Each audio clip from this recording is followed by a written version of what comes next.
अस्सलामुअलैकुम बिस्मिल्लाहिर्रहमानिर्रहीम। જોઈ શકો છો આપણે ઝીંગા કઢી બનાવવાના છે। આપણે મસાલા ઝીંગા એના માટે આપણે આ ઝીંગા મોટા મોટા લઈ લીધા છે અને આપણે કટિંગ કરી લઈએ અને આપણે ડુંગળી લાલ કરવા રાખી દીધી છે અને તજબાજી મસાલા રાખી દીધા છે। જોઈ શકો છો આપણી ડુંગળી થઈ ગઈ છે એટલે અહીંયા રાખશું આપણે ઝીંગાનું બધું કટિંગ। ઝીંગા બહુ મોટા મોટા હતા એટલે આપણે એના નાના નાના કટકા કરી નાખ્યા છે। બેકના ત્રણ કટકા આપણે ડુંગળીમાં બધું મિક્સ કરશું। અહીંયા રાખશું આપણે આદુ લસણની પેસ્ટ, આદુ લસણ ડુંગળી અને આખા ગરમ મસાલા બધા રાખી દીધા છે અને 2-3 મિનિટ થવા દેશું। 2-3 મિનિટ થઈ ગઈ છે, એમાં વરાળ આવી ગઈ છે એટલે આપણે બધા સૂકા મસાલા રાખી દીધા છે।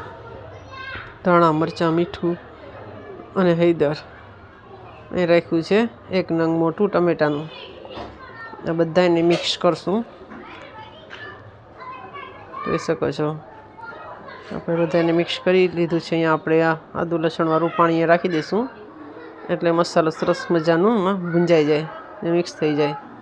જોઈ શકો છો આપણો મસાલામાં ઝીંગા ભૂંજાઈ ગયા છે એટલે અહીંયા હવે આપણે પાણી રેડશું।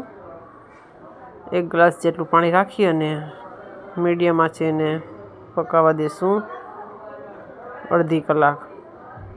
જોઈ શકો છો ઢાંકીને અડધી કલાક પકાવવા દીધા અને હવે આપણે થઈ ગયા છે ઝીંગા તૈયાર। સર્વ કરી લઈએ। દુઆમાં યાદ। ખુદા હાફિઝ।